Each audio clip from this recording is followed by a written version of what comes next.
அன்புக்குரிய மாணவ செல்வங்கள் அனைவருக்கும் இனிதான வணக்கங்கள். இக்காணொளியிலே சுற்றாடல் சார்ந்த செயற்பாடுகளோடு தொடர்பிய இரண்டாவது செயலட்டையினுடைய வினாக்களுக்கான விடைகளை பார்க்க இருக்கிறோம்.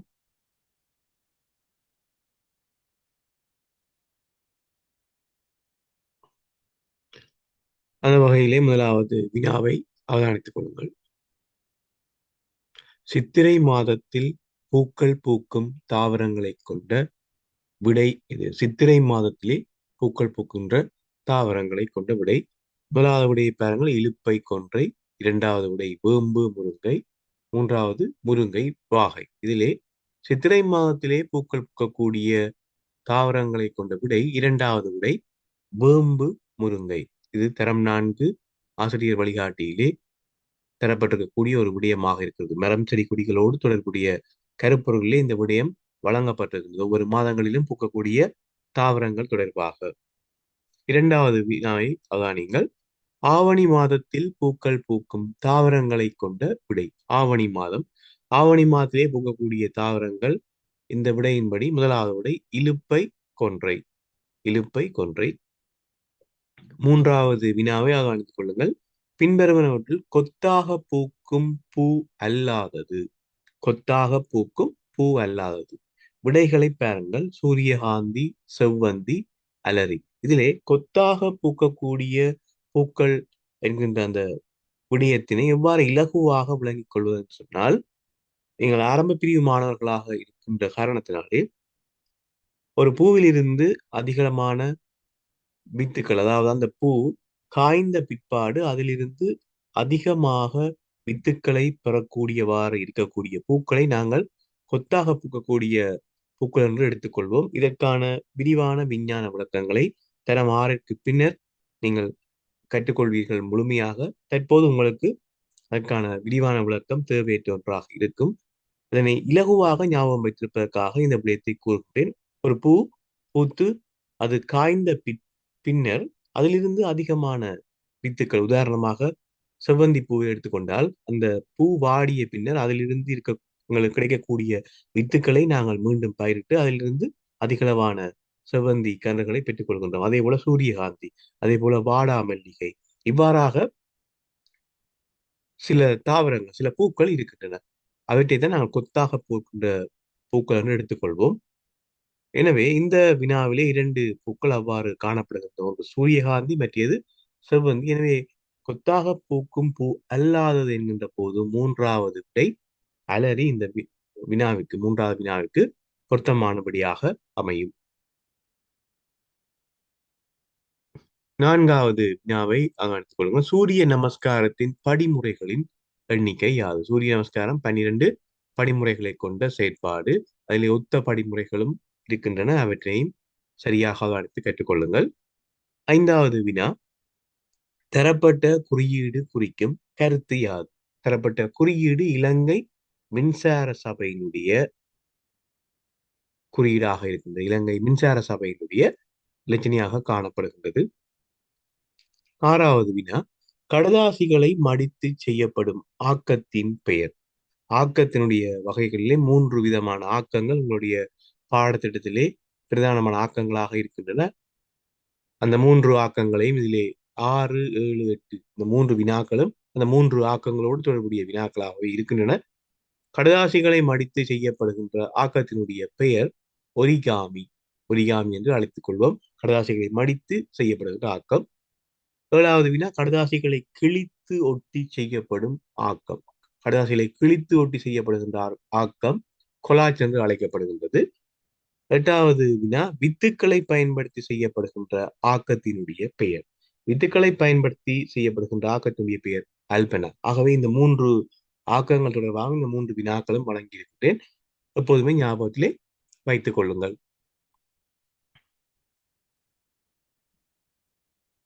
9வது வினாவை பாருங்கள். செயற்பாட்டு செயல்முறையோடு தொடர்புடைய ஒரு வினாவாக இருக்கிறது. இச்செயற்பாட்டின் மூலம் அவதானிக்கக்கூடியது. இது நீங்கள் வகுப்பறை செயற்பாடாக செய்து பார்த்திருப்பீர்கள். இந்த செயற்பாட்டின் மூலம் நாங்கள் அவதானிக்கக்கூடிய விடயம் நீர் ஆவியாகும். நீர் இங்கே சூடாக்குகின்ற போது நீர் ஆவியாகும். எனவே இந்த 9வது வினாவிற்கான விடை, இரண்டாவது விடை நீர் ஆவியாகும். 10வது வினா, மஞ்சள் நிறத்தையும் நீல நிறத்தையும் கலப்பதன் மூலம் கிடைக்கும் நிறம் பச்சை. ஏற்கனவே நான் இந்த விடயம் தொடர்பாக குறிப்பிட்டிருந்தேன்.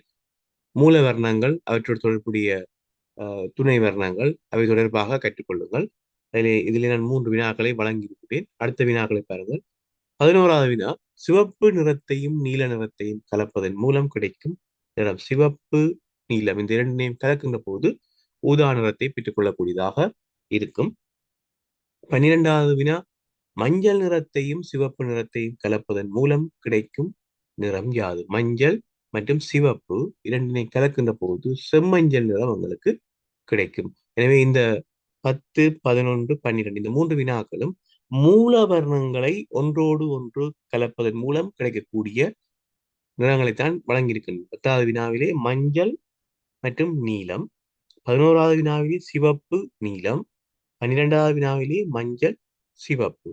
ஆகவே இந்த 3 வினாக்களும் மூல வர்ணங்களோடு தொடர்புடையது. மூல வர்ணங்கள் இரண்டினை கலக்கின்ற போது கிடைக்கக்கூடிய வர்ணங்கள் வர்ணங்களைத்தான் இந்த 3 வினாக்களும் குறிப்பிடுகின்றன. 13வது வினாவை அவதானித்துக் கொள்ளுங்கள். நாற்று மேடை அமைத்து புதிய கன்றுகளை பெற்றுக்கொள்ளும் தாவரங்கள். நாற்று மேடை அமைத்து புதிய கன்றுகளை பெற்றுக்கொள்ளக்கூடிய தாவரங்கள் இது முக்கியமான ஒரு பகுதியாக இருக்கின்றது.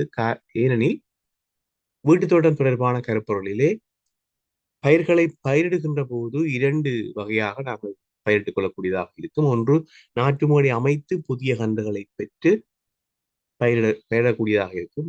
மற்றது நேரடியாக குழிகளிலே விதைகளை நட்டு பயிர்களை உருவாக்குவது. அந்த வகையிலே நாற்று மேடைகளை அமைத்து புதிய கன்றுகளை பெறக்கூடிய தாவரங்கள் என்று பார்க்கின்ற போது இதிலே கத்தரி மிளகாய் முதலாவது விடையாக இருக்கின்றது, வெண்டி தக்காளி 2வது விடையாக இருக்கின்றது, கத்தரி புடோல் மிகச்சரியான விடையாக முதலாவது விடை அமையும். கத்தரி மிளகாய். நாற்று மேடை அமைத்து புதிய கன்றுகளை பெறக்கூடிய தாவரங்களிலே கத்தரி, மிளகாய், தக்காளி, கரிமிளகாய் இவ்வாறாக பயிர்கள் காணப்படுகின்றன. இதிலே வெண்டி, புடோல், பூசணி, பாகல் இவையெல்லாம் நேரடியாக குழிகளிலே இடக்கூடிய பயிர்கள். விதைகளை இட்டு நேரடியாக குழிகளிலே பயிர்களுடைய விதைகளை இட்டு அந்த தாவரங்கள் உருவாக்கப்படுகின்றன. 14வது வினா, பின்வரும் பொருட்களில் எதனை நீரில் இடும்போது மிதந்து காணப்படும்? 3 விடைகளிலே எந்த பொருளை நாங்கள் நீரில் இடுகின்ற போது மிதந்து காணப்படும்? முதலாவதாக மாபிள், 2வதாக இரும்பாணி, 3வது பனிக்கட்டி. இதில் மிகச் சரியான விடை 3வது விடை பனிக்கட்டி. ஏனைய 2 பொருட்களும் மாபிள் மற்றும் இரும்பாணி 2 பொருட்களும் நீரிலே இடும் போது அமிழ்ந்து விடும். 15வது வினாவை அவதானித்துக் கொள்ளுங்கள். மேலுள்ள ABC ஆகிய உபகரணங்களின் பெயர்களை முறையே காட்டும் விடையை தெரிவு செய்க. இது ஆசிரியர் வழிகாட்டிலே வழங்கப்படக்கூடிய படம். ஆகவேதான் இதனை வினாவாக இங்கே வழங்கியிருக்கின்றேன். இந்த உபகரணங்களுடைய பெயர்கள் தெரிந்திருக்க வேண்டும். உபகரணம் A குறடு, உபகரணம் B பாக்குவட்டி, உபகரணம் C கத்தரிக்கோல். ஆகவே மிகச் சரியான விடை முதலாவது விடையாக இருக்கக்கூடிய குறடு, பாக்குவட்டி, கத்தரிக்கோல். அடுத்த வினாவை 16வது வினாவை அவதானியுங்கள். மின்னேரியா தெய்வம் என அழைக்கப்படும் மன்னன். மின்னேரியா தெய்வம் என அழைக்கப்படும் மன்னன் மகாசேனன். அவர் மின்னேரியா குளத்தினை அமைத்ததால் அதனுடைய பயன்பாடு காரணமாக அது மக்களுக்கு அதிக அளவிலே பயனை வழங்கிய காரணத்தினாலே மக்களாலே மின்னேரியா தெய்வம் என்று அழைக்கப்படுகின்றார். 17வது வினா, இவ்வுருவின் பெயர் நீர்ச்சுழலி. இதுவும் நீங்கள் வகுப்பறை செயற்பாட்டிலே செய்து பார்த்திருப்பீர்கள். நீர்ச்சுழலி. 18வது வினாவை அவதானியுங்கள். நிலையான காந்தம் காணப்படும் உபகரணம் அல்லாதது. நிலையான காந்தம் காணப்படும் உபகரணம் அல்லாதது. முதலாவது தொலைக்காட்சி, 2வது வானொலி, 3வது மின்பாரந்தூக்கி. இதிலே தொலைக்காட்சி மற்றும் வானொலி இந்த 2 உபகரணங்களிலும் நிலையான காந்தம் காணப்படுகின்றது. மின்பாரந்தூக்கியிலே மின்காந்தம் காணப்படுகின்றது. நான் ஏற்கனவே ஒரு காணொலியிலே தெளிவுபடுத்தியிருந்தேன். மின்மணி, மின்பாரந்தூக்கி இந்த 2மே மிக சிறந்த உதாரணம் மின்காந்தம் காணப்படுகின்ற உபகரணங்களுக்கு. ஆகவே ஞாபகத்திலே வைத்துக் கொள்ளுங்கள். இதிலே அல்லாதது என்றுதான் கேட்கப்பட்டிருக்கிறது. நிலையான காந்தம் காணப்படும் உபகரணம் அல்லாது என்கின்ற போது தொலைக்காட்சியும் வானொலியும் நிலையான காந்தம் காணப்படுகின்ற உபகரணங்கள். மின்காந்தம் அல்லாத, அதாவது மின்காந்தம் காணக்கூடிய உபகரணமாக மின்பார தூக்கி இருக்கின்றது. எனவே அங்கு நிலையான காந்தம் காணப்படாது. 19வது வினா, மேலுள்ள செயற்பாடு எதனை அறிந்து கொள்ள மேற்கொள்ளப்படுகிறது? சூரிய ஒளியில் உள்ள நிறங்களை அறிந்து கொள்வதற்காக. இது கடந்த கால வினா பத்திரங்களிலும் ஒன்றுக்கும் மேற்பட்ட தடவை இந்த வினா இடம்பெற்றிருக்கிறது. ஆகவே ஞாபகத்திலே வைத்துக் கொள்ளுங்கள். மிக முக்கியமான ஒரு செயற்பாடு, நீர் தொடர்பான கருப்பொருளிலே மிக மிக முக்கியமான ஒரு செயற்பாடு. 20வது வினாவை கவனித்துக் கொள்ளுங்கள். வித்து முளைத்தலுக்கு தேவையான காரணி அல்லாது. இது மிக முக்கியமான ஒரு வினாவாக இருக்கிறது.